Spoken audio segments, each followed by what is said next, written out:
Sí, Mónica, acá yo sí te estoy Señora, escuchando. Bueno, buenas tardes a todos. Mi nombre es Mónica Guillén.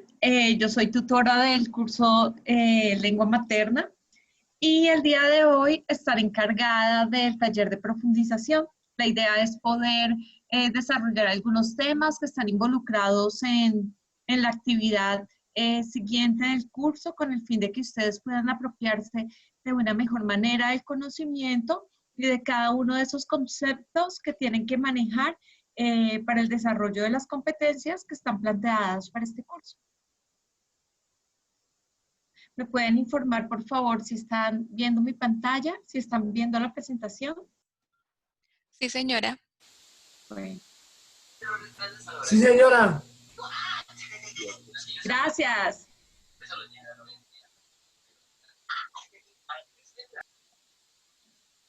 Bueno, entonces, dentro de esta actividad nueva que aperturamos el día de hoy en el curso de lengua materna, básicamente ustedes para desarrollar el mapa conceptual que tienen que ejecutar durante esta tarea, tienen que ustedes tener muy claras ciertas temáticas que están incluidas en el documento que encuentran en la unidad 1, que se llama Fundamentación Teórica de la Importancia de la Lengua Materna en el Proceso de Adquisición de Lenguas Extranjeras. Eso lo tenemos claro, ¿verdad?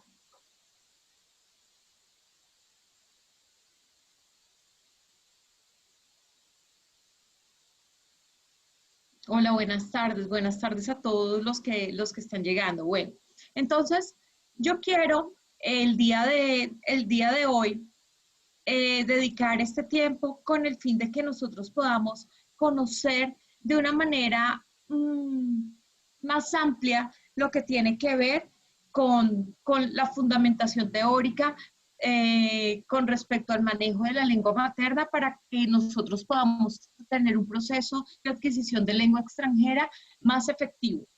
Pero antes que nada, yo quiero tener la participación de ustedes y yo quisiera que ustedes, ¿no me estás escuchando, Marcela? De pronto, Marcela, es importante que entres y le des audio desde el computador para que le pueda dejar escuchar. Yo creo que debe ser eso porque así se te escucha bien. Sí, sí, se está escuchando bien. Bueno, Ujú. entonces lo primero es que yo quiero que empecemos todos preguntándonos y que ustedes me cuenten, de acuerdo a su opinión, cuál es la diferencia entre lengua extranjera y segunda lengua. Quiero empezar partiendo de ahí. ¿Qué es una segunda lengua y qué es una lengua extranjera? De acuerdo a lo que ustedes creen. Entonces estoy pendiente del chat o quien quiera decirlo de manera oral, quien quiera utilizar el micrófono, con gusto lo podemos hacer.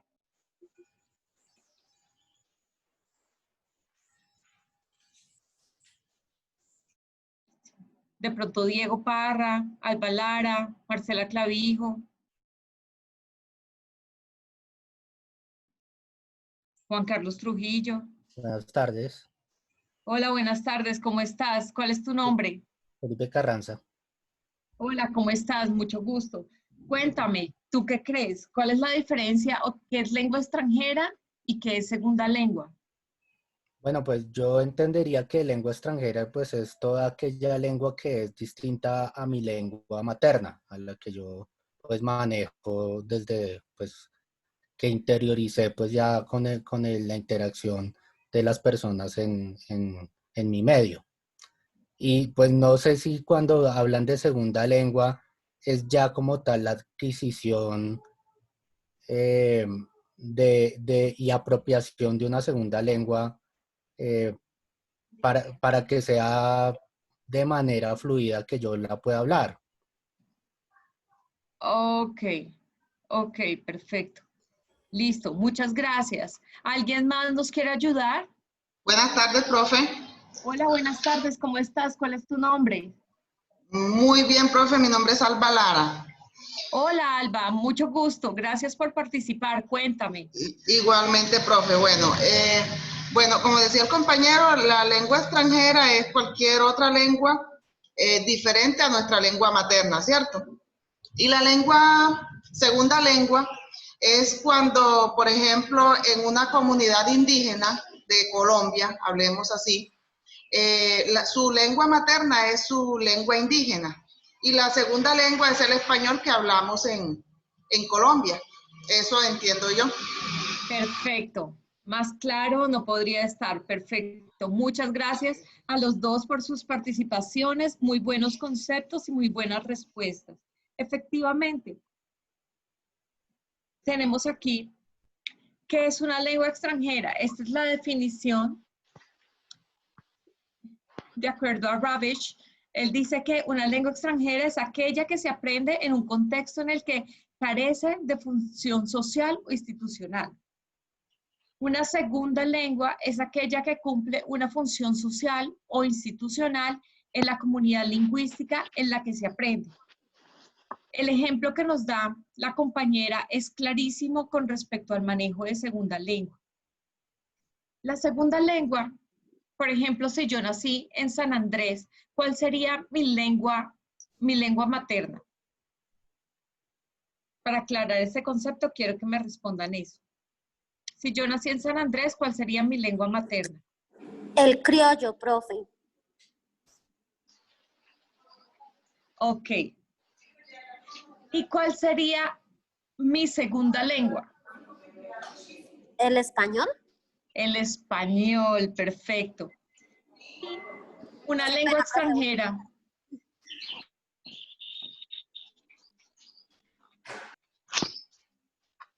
¿Cuál sería la lengua extranjera? ¿El inglés o el francés? Exactamente, exactamente. Por ejemplo, mi lengua materna, en mi caso particular, mi lengua materna es el español. Yo lastimosamente no tengo una segunda lengua, ¿sí? Pero sí hablo lengua extranjera. Entonces, mis lenguas extranjeras son tanto el inglés como el francés.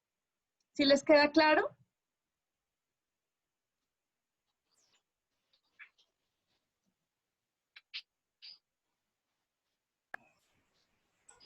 Sí, señora. Listo. Perfecto. Bueno, Sí, muy bien. señora. Muchas gracias. Bueno, entonces, teniendo en cuenta esto, permítanme un momento. Teniendo en cuenta esto, entonces es importante que nosotros partamos de esto para entender los conceptos que nosotros vamos a manejar en el curso. Ya están viendo la siguiente diapositiva que dice lingüística aplicada. Sí, señora. Sí, señora, profe. Sí, señora. Sí, señora. Listo, qué pena, es que se me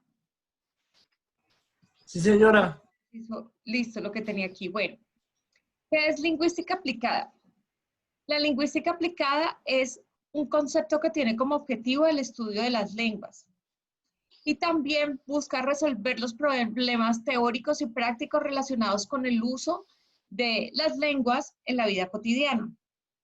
Para algunas personas algunos estudiosos de estos conceptos, esta disciplina es verdad, es la que trabaja todo lo concerniente al lenguaje y su uso en el mundo real.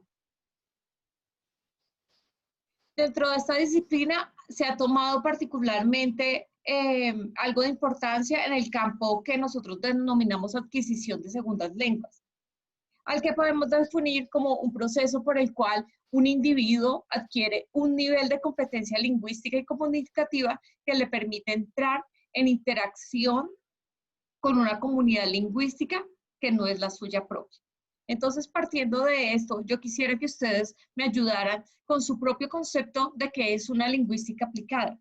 ¿Qué es lingüística aplicada? De acuerdo a lo que acabé de decir.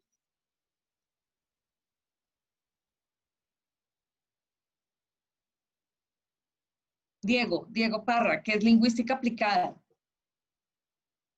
Jenny Perdomo, ¿qué es lingüística aplicada? Diego responde. Mm. ¿Es una adquisición de una segunda lengua? Es la adquisición de una segunda lengua. Un poquito relacionado, pero no tanto. ¿Quién me ayuda? Es la que estudia el lenguaje y su uso, y pues basada en la aplicada sería en la adquisición de una segunda lengua. Ok, la lingüística aplicada busca que la persona, ¿sí?, aplique esas capacidades, esas competencias comunicativas en el desarrollo de un proceso comunicativo en su vida cotidiana. Por eso se llama aplicada. La lingüística que tiene que ver ¿con qué? ¿Con el uso de qué? Lenguaje y su uso. ¿Dialectos, profe? Lingüística, sí, de la lengua. Tiene que El ver uso de con la el lengua. uso de la lengua. Y cuando hablamos de lingüística aplicada, ¿tiene que ver con qué? Con la aplicación de reglas lingüísticas. En eso. Exactamente. De reglas, no tanto de reglas, sino también como de habilidades, ¿sí? De las habilidades. Yo cómo pongo en práctica esas habilidades lingüísticas que yo tengo, de manera oral, de manera escrita, al escuchar, al leer, ¿sí? ¿Sí les queda claro? Entonces dice que decíamos que Sí, este señora. proceso de lingüística aplicada está muy orientado al proceso de adquisición de segunda lengua, ya que es el proceso por el cual un individuo adquiere un nivel de competencia lingüística y comunicativa que le permite entrar en interacción con la comunidad lingüística que no es la suya propia. Aunque es cierto que más de la mitad de la población mundial habla diversos idiomas y que por tanto el multilingüismo es más norma que excepción, debido a eso, a que nosotros y a que muchos individuos ya no solamente nos comunicamos en nuestra lengua materna, sino que ya somos capaces de hablar tanto en una segunda lengua como en una lengua extranjera. El aprendizaje de lenguas extranjeras nunca había tenido tanta importancia como se le ha dado en las últimas décadas, motivo por el cual este campo se desarrolló especialmente a partir de la mitad del siglo XX en diferentes partes del mundo. Y eso se dio por la apertura económica, por los procesos de globalización, por el proceso de que ya las fronteras de las naciones ya se han traspasado y que nosotros como unos seres sociales y unas personas que habitamos en una aldea global, siempre estamos en búsqueda de poder interactuar con personas de diferentes partes del mundo. Y entonces, miren que ya no solamente nosotros como seres humanos tenemos buscamos la forma en que nosotros podamos siempre estar interactuando con personas que tienen otros, que hablan en otros o se comunican en otros idiomas, sino que también la tecnología está orientada hacia eso.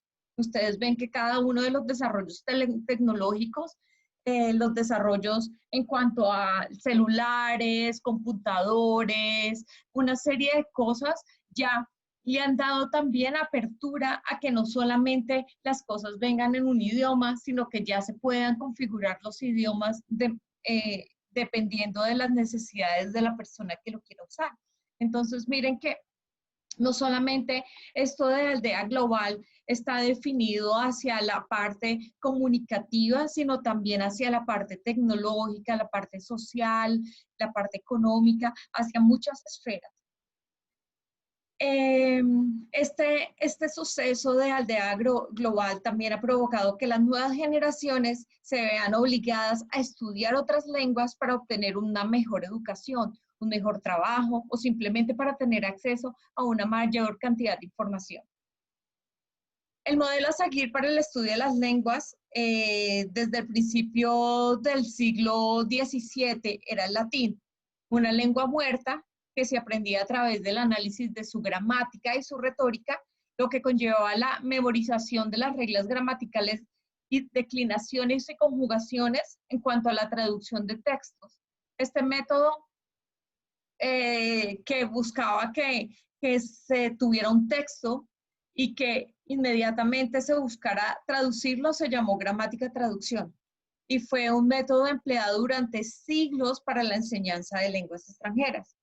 Este método en el que el alumno entra en contacto con la nueva lengua a través de textos, siguiendo un camino seguro, con un gran apoyo de la lengua materna, aunque exige un enorme esfuerzo memorístico y casi no trabaja las competencias orales. Bueno, como les dije anteriormente, este método se utilizaba en el siglo XVII, pero he de decirles, lastimosamente tengo que aceptarlo, que este era el método que utilizaba mi profesora de inglés en el colegio. Y créanme que no soy tan vieja. No sé si a ustedes también les pasó. La profesora que siempre te daba un texto y quería que tú lo tradujeras. O si llegaba algún día con una canción y quería que tú lo tradujeras. Y la mayoría de las veces la clase de inglés era prácticamente una clase de español porque lo que se hablaba con respecto a inglés era muy, muy poco. No sé si a ustedes les pasó lo mismo.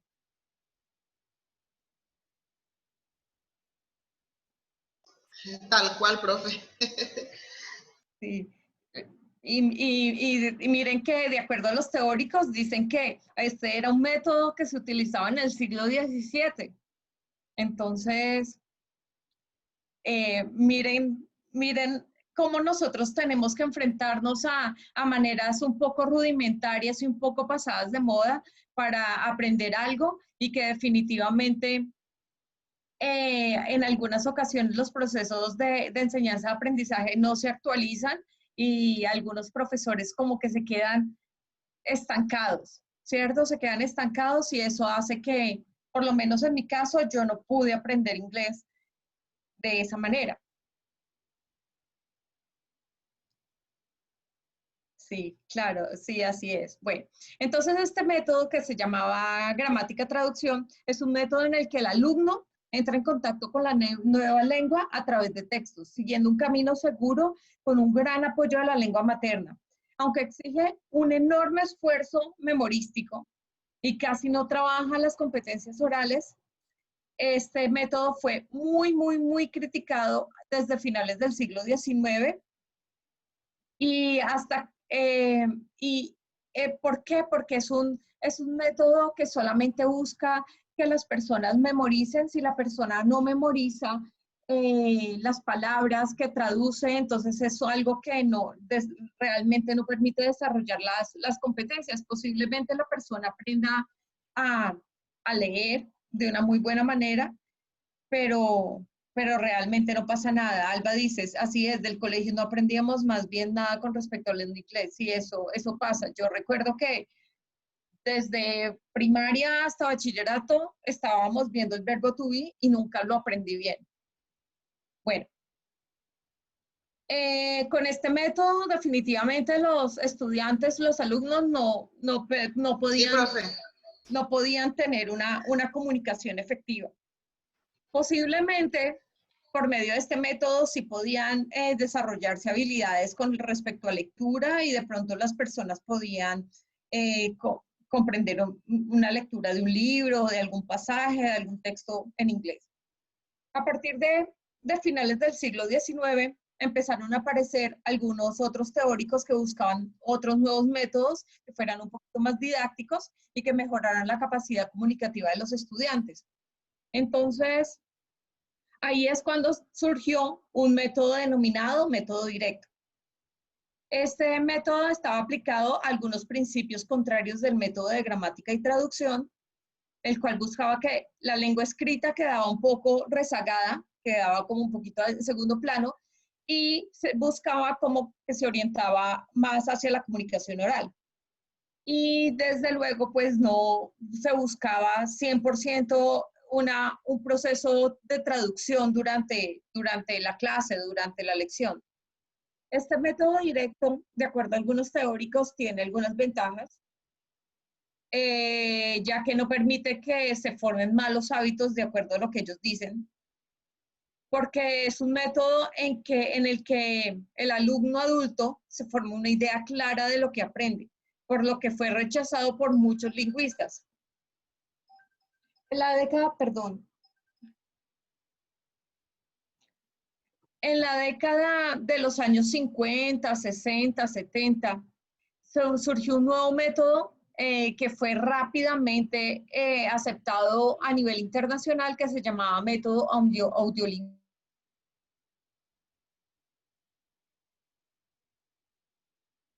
Y de adquirir nuevos hábitos. Al igual que el método directo.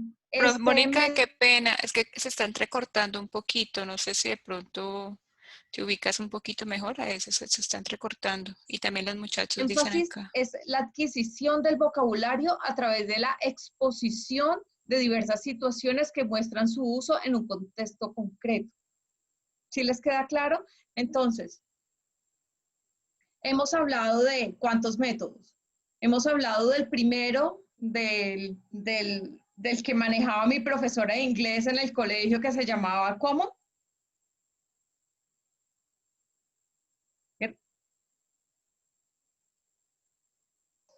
El método de traducción. De gramática, traducción, exactamente. El segundo método es el... con traducción. Ajá, el otro se llamaba método directo, el otro audiolingüístico. Estos dos, tanto el directo como el audiolingüístico, se enfocaba en qué habilidad comunicativa. En La el oral, oralidad. profe. En la oralidad, perfecto, muy bien. Entonces, al presentar, cuando nosotros utilizábamos ese método audiolingüístico, pues ya les había dicho que se enfocaba en la parte oral y el énfasis buscaba que la adquisición de vocabulario a través de la exposición de diversas situaciones que demostrasen un contexto en concreto. Entonces, al presentar las estructuras gramaticales y el vocabulario de forma gradual y ordenada, se mostraba sustancialmente el fallo del método directo. ¿Por qué? Porque suponía una concepción excesiva del uso de la lengua, por lo que no fue aceptado por muchas personas que hacían parte de la comunidad académica. Bueno, ya íbamos en la década de los 60, entonces en la década de los 60 llegó alguien que se llamaba James Asher. Él trabajaba un método que se llamaba de respuesta física total. Este método, basado en la forma más rápida y menos forzada de aprender una lengua, era seguir órdenes expresas por el profesor, sin ningún tipo de traducción. Sin embargo, en la década de los 70, tuvo cierta repercusión en la enseñanza de las lenguas extranjeras. Este método no consiguió el apoyo de la mayoría de los lingüistas, ya que consideraban que esta estrategia en el aula era un poco drástica, ya que se enfocaba más en la orientación que daba el profesor o la participación del profesor que en el alumno. Y recuerden que siempre en toda clase, sin importar el método que nosotros utilicemos, siempre nuestro target, el nicho, lo importante en la clase va a ser el alumno. Entonces eso va a ser siempre lo más fundamental. A partir de la década de los 70 vino otro método que se llamaba vía silenciosa. Este método pensaba que se podía adquirir una lengua en la misma forma en la que lo hacíamos nosotros cuando éramos niños o como adquirimos nuestra lengua materna cuando teníamos corta edad. Es decir, simplemente activando todos los recursos sensoriales, la percepción, la imaginación, la intuición, la creatividad enfocada hacia ello. Este método de vía silenciosa se basa en la noción de que el profesor debe hablar lo menos posible y los alumnos deben desarrollar sus propios criterios sobre cómo debe ser su participación en la clase, sobre qué temáticas quieren hablar. Claro está ahí ¿Alguna pregunta? No, profe, está clarísimo. ¿Está claro? Bueno, dentro de esos métodos que hemos escuchado, ¿cuál les llama más la atención? ¿El directo, el de vía silenciosa, puede ser, me disculparán ustedes, ¿cierto? Que yo de pronto critiqué el de gramática traducción, pero puede ser que a ustedes les guste, que les haya funcionado, o el método audiolingüístico. Hasta ahora, cuál les suena que se aproxima más a lo que alguien quiere? ¿Qué les parece por lo menos ese de vía silenciosa, en donde quieren enseñar una lengua extranjera, un segundo idioma, de la misma forma que nosotros aprendimos nuestra lengua materna? Entonces, por ejemplo, El de vías silencioso es muy interesante porque he escuchado muchas teorías sobre él y dicen que sí, igual como un niño, pero que activar los sentidos, que así como uno aprendió todo, pero es complejo, no creo que funcione al 100%, pero sí es interesante. de hecho, yo les quiero contar algo. Cuando yo estaba aprendiendo francés en la universidad, el profesor era un poco setentero y el profesor utilizaba el método de vía silenciosa. A mí personalmente me parecía que el método no funcionaba para mí, porque a mí siempre me ha gustado saber de dónde provienen las cosas. A mí no me gusta repetir. Entonces él quería que nosotros repitiéramos como loritos y nos mostraba, nos enseñaba imágenes, flashcards, y quería que nosotros hiciéramos como ese proceso de repetición y que nos aprendiéramos diálogos, y que los diálogos teníamos que aprenderlos de memoria y que tenían que ser como al piecito de la letra. Entonces, eso como que era como si uno fuera como un lorito, repite, repite, repite. Para mí personalmente no funcionaba porque yo quería saber de dónde salían las cosas, que si yo conjugaba el verbo de esa manera, yo quería saber por qué lo conjugaba de esa manera y por qué no solamente tenía que repetirlo y ya, sino cuál era la raíz, de dónde salían las cosas. Entonces, yo personalmente era muy enfocada hacia la parte como gramatical, ¿sí lo ven? Entonces, no sé, de acuerdo a, porque pues también es importante que nosotros sepamos cómo nosotros aprendemos, cuál es nuestra forma de aprender, y de esa forma nosotros podamos sentirnos más cómodos con un método o con otro. ¿Ustedes qué piensan? Profe, a mí me gustó mucho el último método, porque si nosotros nos damos cuenta, cuando por ejemplo los papitos colombianos viven en otro país, ¿sí? Viven en Estados Unidos o así, ellos, por ejemplo, en la casa les hablan todo el tiempo en español al niño, pero cuando el niño sale de puertas para afuera, ya toda la sociedad, todo el mundo allá en ese país le está hablando en inglés. Y el niño aprende a hablar en inglés sin ni siquiera saber la gramática también. Y aprende a hablar español sin ni siquiera saber la gramática también. Entonces yo pienso que el último método es muy bueno porque yo tengo familia donde mis tíos les hablan todo el tiempo en español y ellos hablan los dos idiomas perfectamente. Y ya cuando, a medida que van creciendo, pues van aprendiendo y van adquiriendo lo que es la parte gramatical. Ah, ok, perfecto. Sí, la verdad es que me parece que ese es un buen punto y realmente hacia ahí vamos, ¿cierto? El proceso como de inmersión, el proceso de estar siempre en contacto con ese idioma hace que nosotros podamos aprender. Entonces ya de eso vamos a hablar con respecto a los métodos un poquito más actuales. Muy bien, muchas gracias. Bueno, entonces, Disculpa. dime. Lo que pasa es que yo en contra que le veo, pues que en parte si se basa más en interiorizar lo que es poder comunicarme con el otro, pues las habilidades de apropiación de una lengua implican también saberla escribir y saberla escuchar, o sea, tener toda la apropiación integral, entonces de pronto está muy direccionado a solo el habla Y pues si vemos el contexto colombiano, también hay mucha gente que habla el español, pero pues igual es analfabeta, no lo escribe. Exacto, eso está muy bien. Y mira que ese es un buen punto. Por lo menos yo conozco muchas personas y ahorita nos vamos a enfocar un poquito más en eso, en cómo la raíz, la base de cómo nosotros aprendimos nuestra lengua materna nos puede llevar a que nosotros aprendamos una lengua extranjera o un segundo idioma.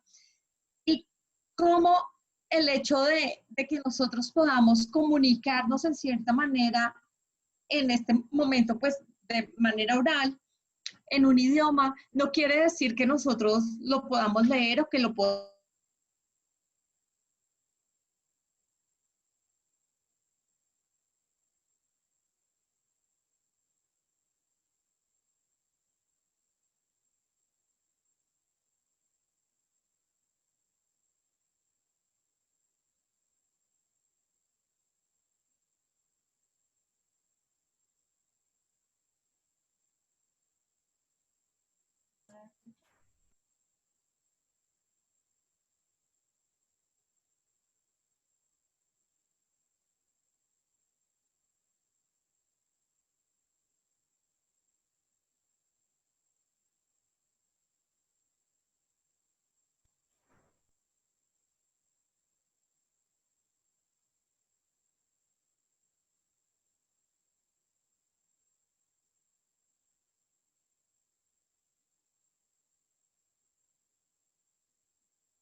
Esperemos un segundito, de pronto es que está teniendo algunos problemas de conexión. Damos un segundito para continuar, ¿vale?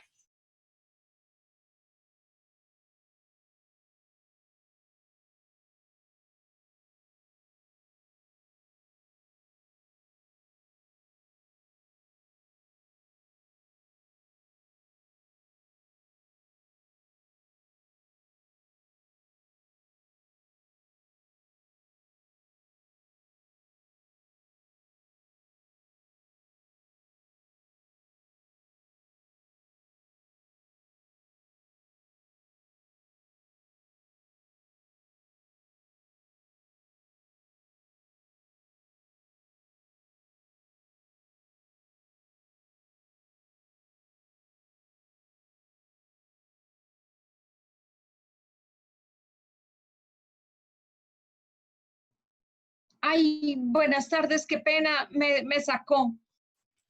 ¿Ya me escuchan? ¿Pueden ver mi pantalla?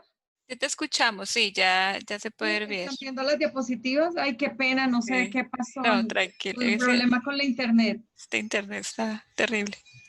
Entonces les estaba contando que en muchas ocasiones nosotros, pues, que hablamos el mismo idioma, que hablamos español, hay personas a las que no les comprendemos. También hay momentos en los que yo quiero decir algo, pero no lo expreso de la mejor manera. Entonces, miren que estas son situaciones en donde la aplicación de la lingüística falla.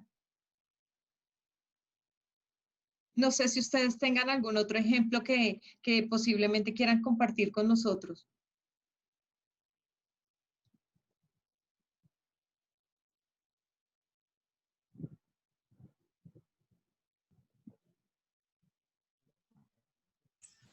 Bueno, ahí me gustaría de pronto como agregar algo. Eh, Cuando estamos hablando de bilingüismo, ¿cierto? Y de adquisición de una lengua, también tenemos que tener en cuenta que cada persona tiene o tiende a tener habilidades diferentes, de acuerdo también al contexto y a lo que se dedica. Digamos, un ejemplo. Yo conozco personas que, que saben solamente leer en inglés, ¿sí? Hasta lo escriben, pero no lo pueden hablar. Y específicamente cosas científicas, ¿cierto? Entonces, incluso hay otras personas que se les facilita más o que pronto también por su profesión y por lo que hacen, se les facilita más entender, hablar, pero digamos que al momento de escribir tienen ciertas dificultades. Incluso en nuestra lengua materna.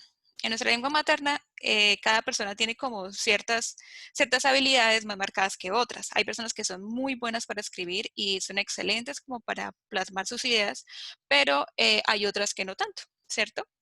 Entonces, esos niveles de habilidad se suman tanto en la materna y en la segunda lengua o en la lengua extranjera. Y también, pues obviamente, la lengua materna tiene una incidencia muy grande en cómo nosotros adquirimos y aprendemos estas lenguas extranjeras. Efectivamente, Jennifer, de hecho, eso es algo de lo que vamos a hablar un poquito más adelante, que son los factores aptitudinales, los factores de personalidad, los factores psicosociales y de hecho, en ocasiones los factores socioeconómicos que pueden llegar a tener una injerencia directa sobre los procesos de desarrollo y de la forma en que nosotros nos comunicamos.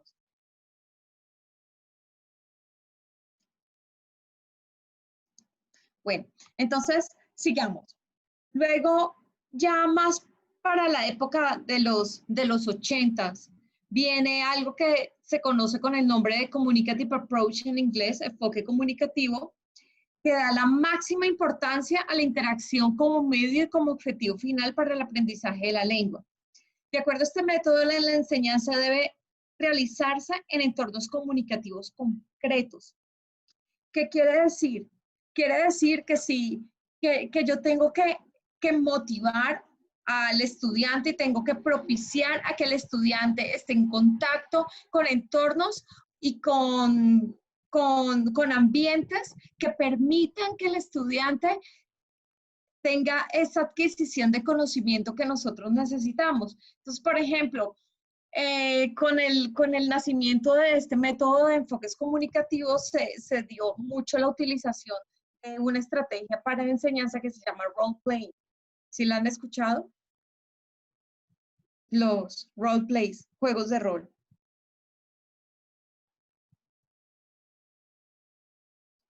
¿Sí?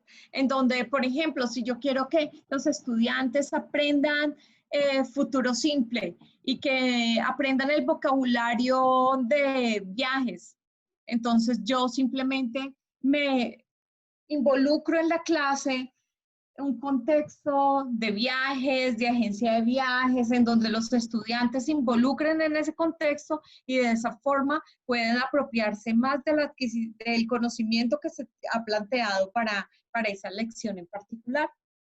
En la década de los 90 siguieron surgiendo nuevos métodos como la instrucción basada en contenidos, la enseñanza de la lengua basada en tareas, la instrucción basada en competencias. Tras tantos años de surgimiento constante de nuevos métodos, los lingüistas se dieron cuenta de que no existe ningún método que por sí solo garantice un buen resultado con respecto al aprendizaje o con respecto al desarrollo de las competencias comunicativas.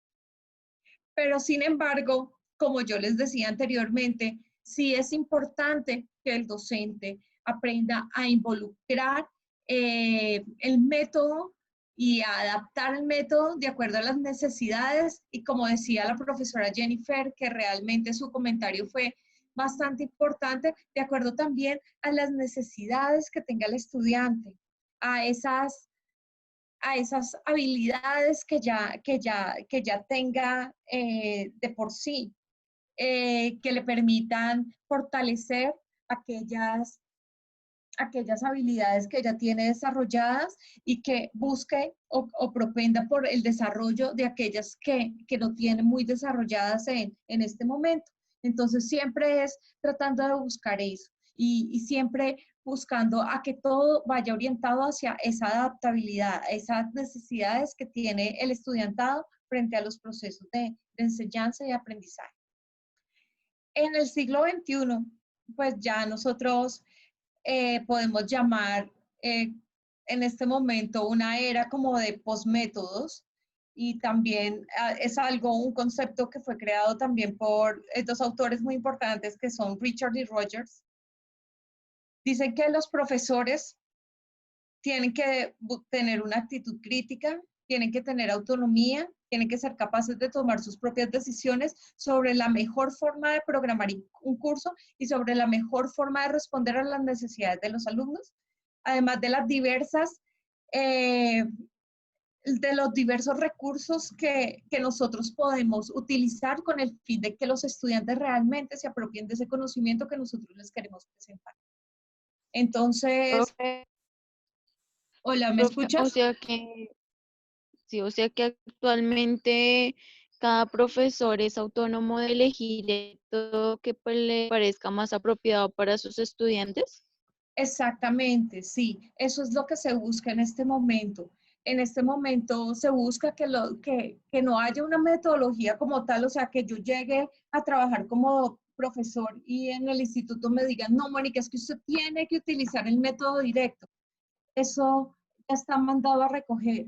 Ahora se busca es que el profesor adapte la forma en que enseña de acuerdo a las necesidades propias del grupo objetivo, o sea, de sus estudiantes. Si yo veo que bueno, lo que pasa normalmente en la UNAD es que los estudiantes normalmente tienen muchas habilidades para escribir, muchas habilidades para leer, posiblemente porque la misma virtualidad los motiva a ellos a que lean mucho, a que escriban mucho, pero los estudiantes tienen algunos limitantes con respecto a la oralidad, ¿sí? Al habla. Entonces, por ejemplo, nosotros en nuestros cursos siempre buscamos que los estudiantes hagan muchas actividades que involucren la parte oral. ¿Por qué? Porque es la parte que menos estamos utilizando. Nosotros siempre, cuando vamos a escribirle al profesor, utilizamos el writing. Cuando nosotros vamos a leer la guía, utilizamos el reading. Cuando nosotros vemos el video, utilizamos listening. Cuando nosotros estamos en la webconferencia con el profesor, también utilizamos la parte de la escucha. Pero son y podemos analizarlo tanto en los cursos de inglés como en los cursos de español, que el recurso que menos utilizamos nosotros es el habla. Mientras que en ocasiones cuando nosotros estamos en un ambiente de aprendizaje presencial, posiblemente lo que más utilicemos sea el poder hablar con la persona, hacerle una pregunta. Y de hecho, por eso es que yo quería tener micrófono abierto en esta ocasión, porque yo quiero escucharlos, porque es rico escuchar al estudiante, que me dé sus conceptos, escuchar su voz, poder interactuar. Yo siento que eso hace mucha falta. No sé ustedes qué piensen, pero eso es básico para, pues, para el desarrollo de una comunicación saludable. Profe, Sí, claro, de por sí en la secundaria se utiliza mucho de que uno está presencial o la oralidad es fundamental y pasar a distancia con solo virtual es un cambio muy drástico y pierde uno mucho la práctica en la parte oral. Exactamente, sí, señora. Por ahí teníamos otra compañerita que nos iba a decir algo. sí, exactamente, profe.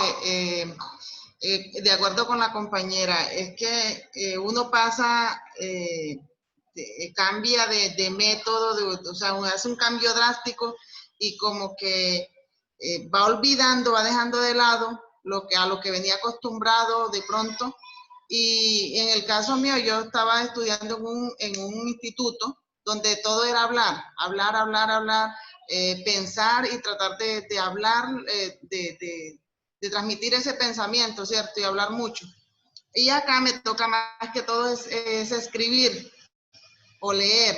Entonces uno como que va dejando de lado y siente, a veces como que se siente como que si estuviera perdiendo nivel de habla, precisamente por irlo dejando, porque lo hemos dejado. Sí, claro, eso pasa. De hecho, Jennifer y yo trabajábamos en el mismo centro y a mí me encantaba poder estar siempre hablando con Jennifer en inglés porque podíamos practicar, porque muchas veces no tenemos la oportunidad. Tenemos, bueno, hablamos en inglés en las webconferencias, pero en ocasiones los estudiantes no quieren participar porque les da pena, entonces ellos no quieren abrir sus micrófonos. Entonces eso pasa de una manera muy común. Entonces el hecho de que tú puedas buscar a alguien con el que tú puedas hablar en inglés, para mí eso es lo mejor, porque así tú puedes estás siempre en contacto con el idioma y lo que no se usa se va desgastando, se va olvidando. Entonces, así tú siempre estés escribiéndole a los estudiantes o leyendo en inglés, tú necesitas que todas las habilidades estén al mismo nivel. Entonces, si eso te pasó a ti, a mí también me ha intentado pasar en muchas ocasiones. Ok, bueno, entonces ahora vamos con lo que tiene que ver con la lengua materna y su importancia en el proceso de adquisición de lenguas extranjeras. Pero antes quiero saber si tienen alguna pregunta con respecto a la lingüística aplicada, a las metodologías y cómo se dio ese desarrollo de esas metodologías desde siglos pasados hasta nuestra época.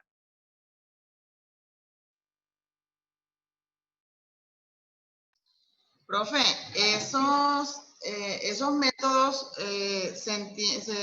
pues no sé, entiendo que se dieron más que todo en lo que tiene que ver en colegios públicos, o estaré equivocada. No, mira que de hecho, yo el otro día hablando con mi papá me cuenta que a él le enseñaron inglés con el método directo y él me compartió de hecho unos libros que tenía él con el uso del método directo. Creo que también alguna persona con la que trabajé hace mucho tiempo me contaba que había un instituto que se llamaba Instituto Meyer aquí en Colombia que utilizaban el método directo. Y, y bueno, hay muchas instituciones pues, que utilizaban pues, ese tipo de métodos. Miren, les cuento, yo estudié en un colegio privado y pues teníamos nuestro método de gramática traducción mandado a recoger desde siglos atrás.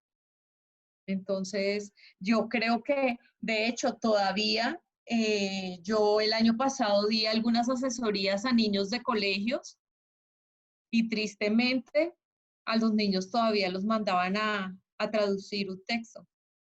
Y no era un texto cortico, eran bastantes textos.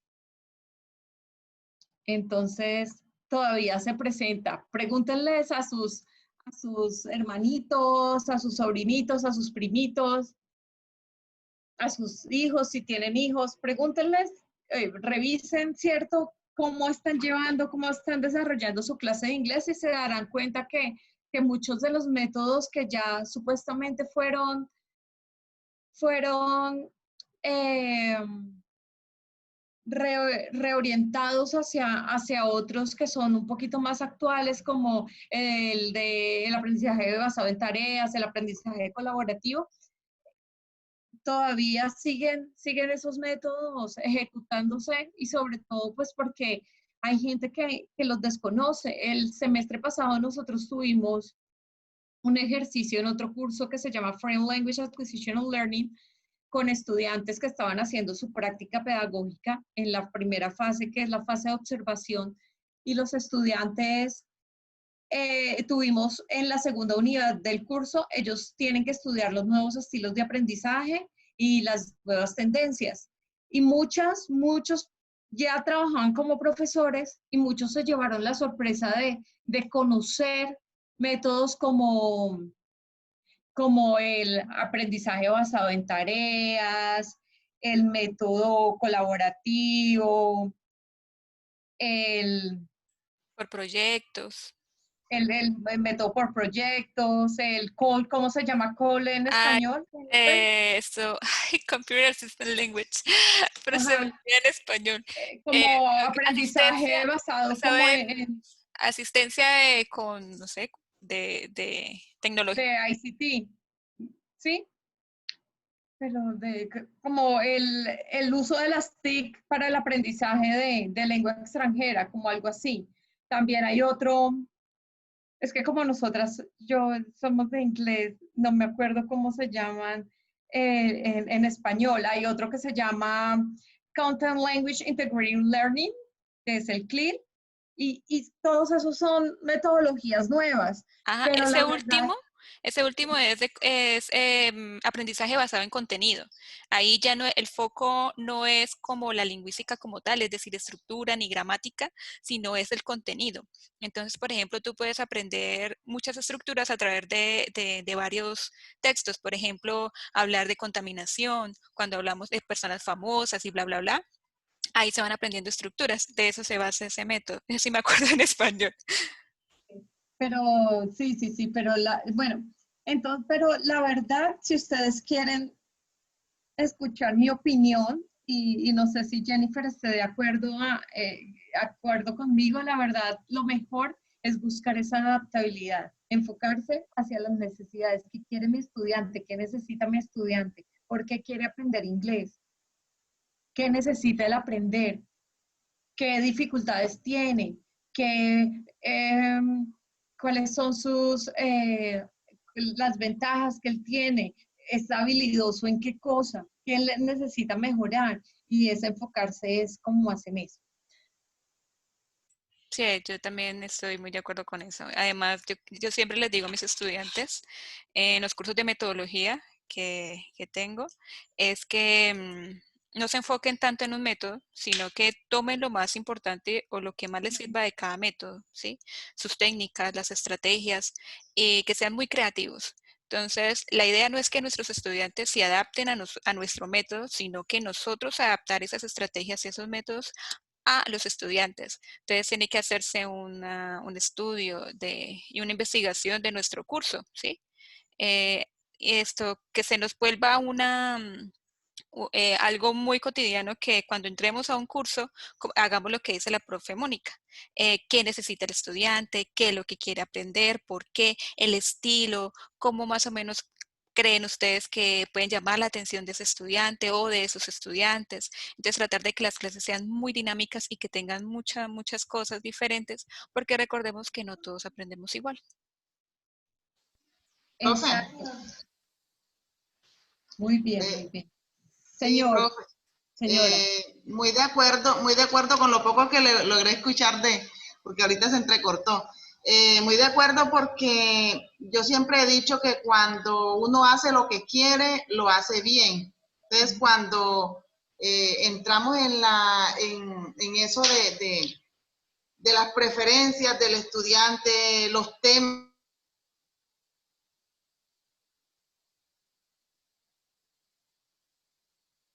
Hola, se cortó.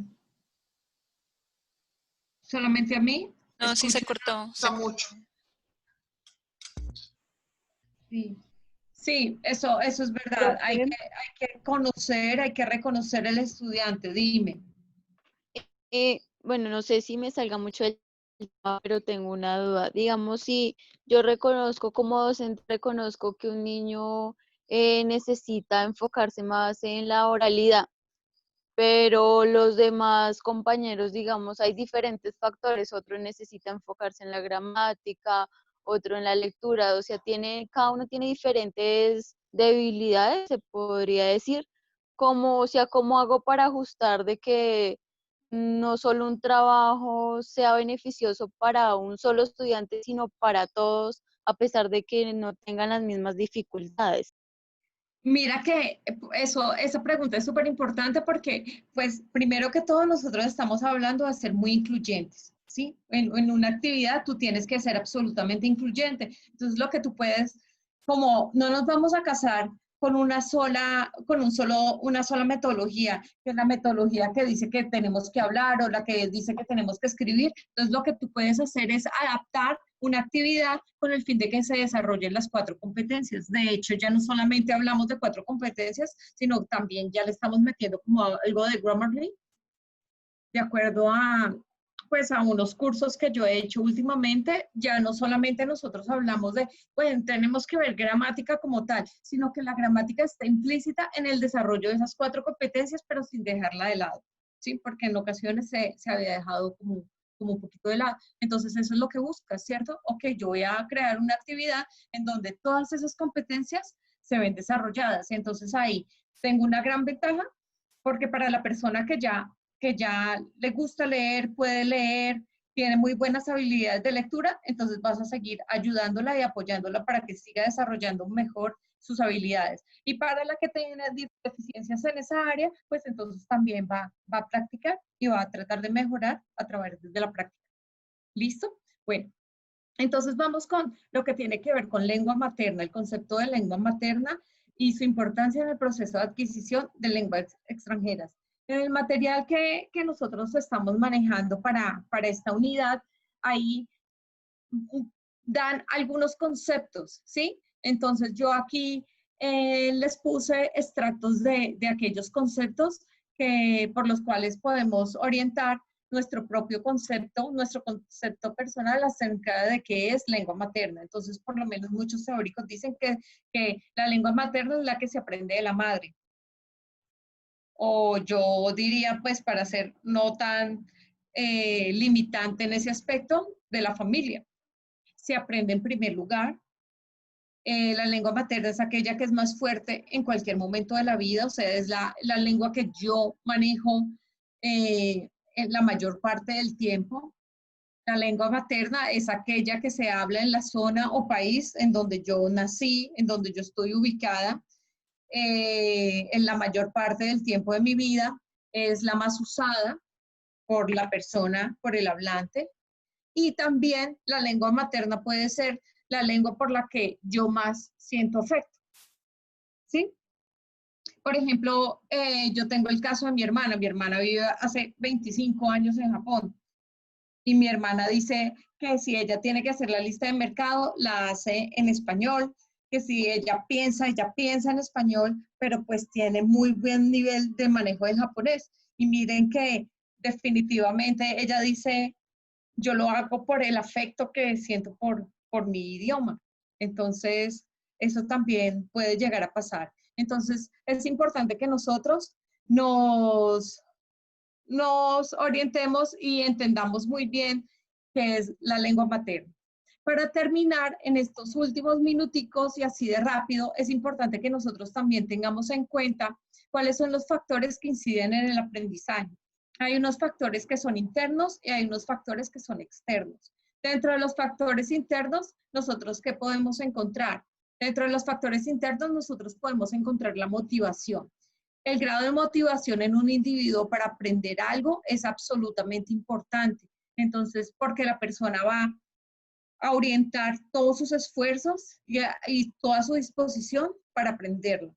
Entonces, si una persona no tiene la motivación para aprender, entonces definitivamente no lo va a lograr. Otro aspecto fundamental para el aprendizaje de un idioma es la aptitud.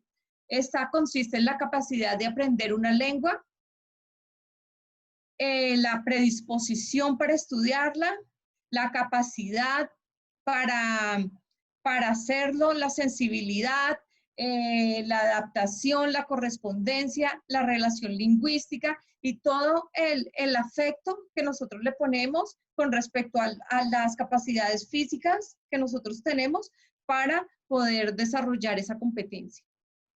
Otro aspecto súper importante para aprender una segunda lengua está en lo que tiene que ver con la personalidad.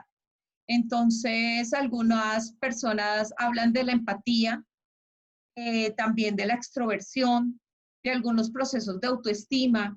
Cuando las personas son poco extrovertidas, como decía la profesora Jennifer, para hablar en su lengua materna, también va a pasar lo mismo cuando ellos vayan a querer hablar en un idioma extranjero.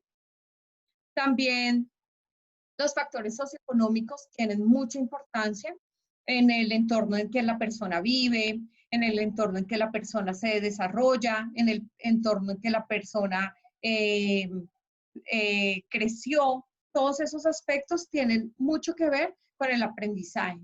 También tenemos factores externos que tienen que ver con factores sociodemográficos, en el barrio donde vivo, en el barrio donde crecí, en el entorno donde crecí.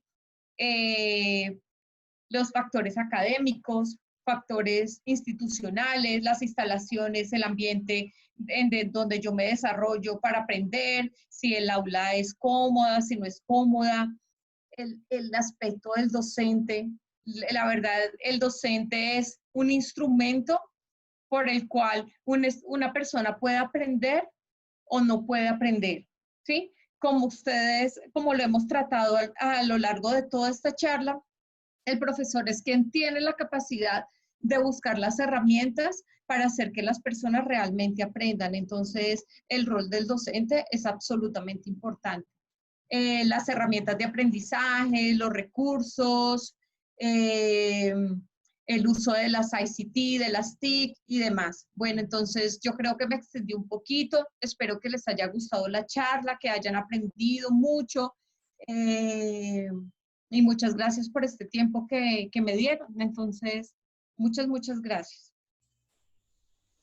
Muchísimas gracias, profe, por compartirnos un poco de su conocimiento. A los estudiantes, muchísimas gracias por participar, por estar así como tan atentos. Y pues invitarlos también a la próxima webconferencia. Esta es la webconferencia del curso, la segunda y última del curso, que es el día 8 de julio. Yo les estaré enviando el día, la hora y pues el link. También eso está en el entorno colaborativo. Ahí estaremos hablando de las actividades que vienen y también de otras temáticas relacionadas ya también con la lingüística y con categorías gramaticales, ¿vale? Entonces, para que estén muy atentos. Muchísimas gracias. Mónica, nuevamente, muchas gracias. Muchas gracias a todos. Que tengan una linda tarde. Fue un placer estar con ustedes. Hasta luego. Hasta Muchísimas luego. gracias, bendiciones. Igual, bye. Amén. Bye.